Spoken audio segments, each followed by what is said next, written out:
All right, guys. For today's workout, I wanted to go over a certain concept with you guys, a cardiovascular concept.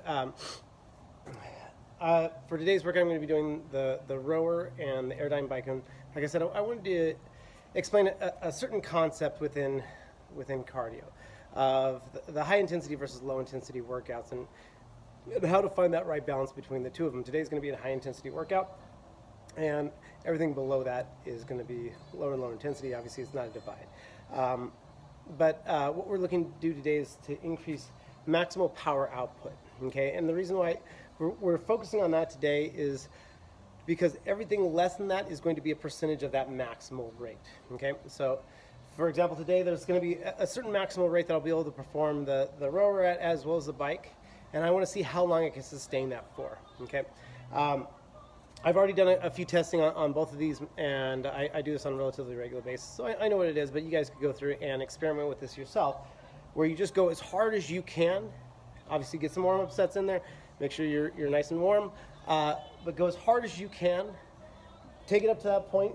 Ideally, when you want to use some type of machine that is measuring power output, whether it be via calories, be it via watts. On the bike, because of the fact there's no resistance other than the air resistance, I'm using RPM on that one. But you could also do things like burpees too as well. And just like a way of doing that is figuring out your maximal pace. So if it took me 6 seconds to get one burpee as fast as I could, how long could I maintain that 6-second average? Okay. Or jumping rope, you do, if I got 20 jump ropes in 5 seconds, how long can I maintain that pace? You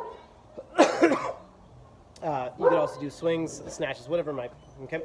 But we're just looking to find that maximal, the maximal power output that you could have, that your bike can generate, and we're gonna find how long you can maintain that for, okay?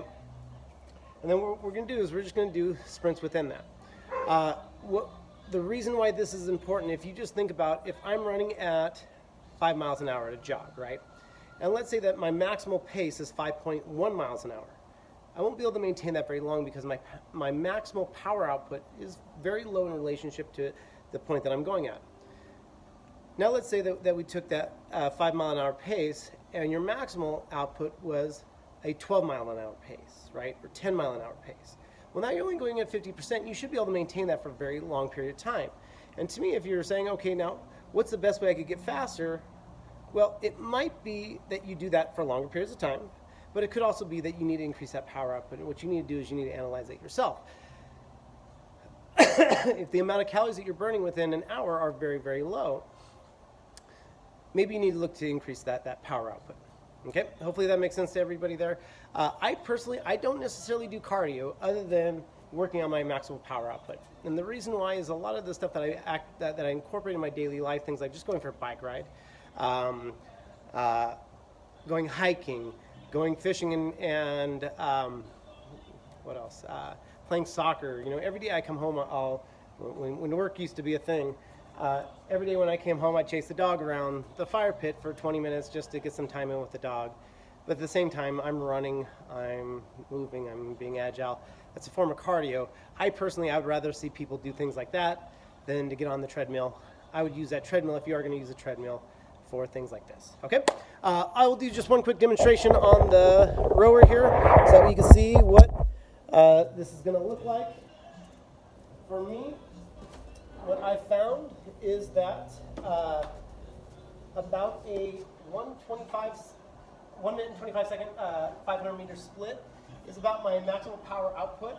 Every once in a while I could dive a little bit below that, if I'm going as hard as I can. Sometimes it'll be a little bit higher than that, but I just maintain that, and I found that I can maintain that for about 150 meters, okay? The rower is very nice because it does give you immediate feedback. It tells you what your pace is with every single row, okay? So set this.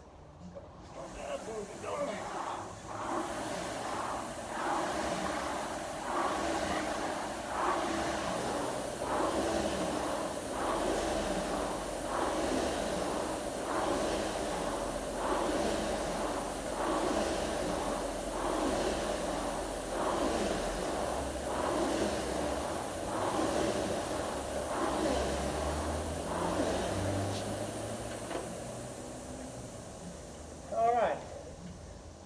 that's the calorie row. All right, guys. Have a great day. Enjoy your workout. Oh, this is my 5th round. I'll probably do 10 rounds. I don't do any more rounds than that which I can maintain that same pace at. Okay? Have a great day, guys.